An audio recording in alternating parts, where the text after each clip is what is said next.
Hello everyone, इन नया classes में आपका स्वागत है। आज हम क्लास 10th की हिंदी पुस्तक क्षितिज से उत्साह कविता को व्याख्या के साथ पढ़ने वाले हैं, जिसे सूर्यकांत त्रिपाठी निराला जी ने लिखा है। उत्साह कविता निराला जी की सबसे पसंदीदा विषय बादल पर आधारित है। इस कविता के माध्यम से कवि ने जीवन को एक अलग दिशा देने और हताश निराश लोगों को प्रेरणा देने का प्रयास किया है।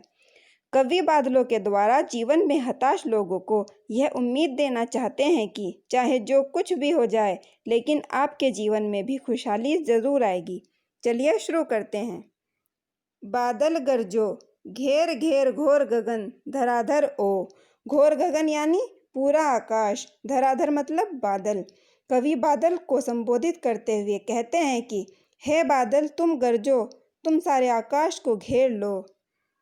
ललित ललित काले घुंघराले, बाल कल्पना कैसे पाले। ललित मतलब कोमल और सुंदर। यहाँ पर कवि ने बादलों के स्वरूप का वर्णन किया है। कवि कहते हैं कि सुंदर सुंदर बादलों, तुम बालों की तरह काले और घुंघराले हो।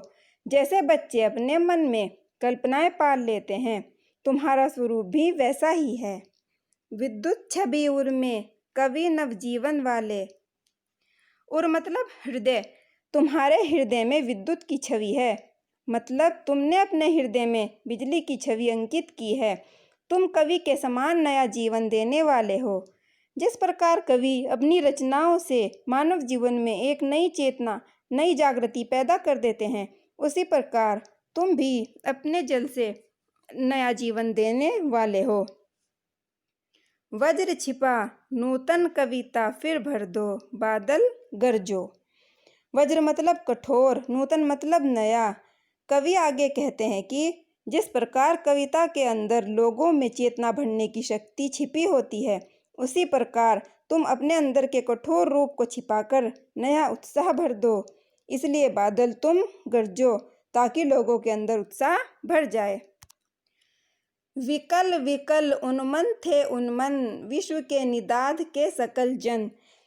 विकल मतलब व्याकुल, उन्मन मतलब अनमने ढंग से, अनमनापन, मन का एक जगह ना लगना। निदाद मतलब गर्मी, सकल का अर्थ है सब।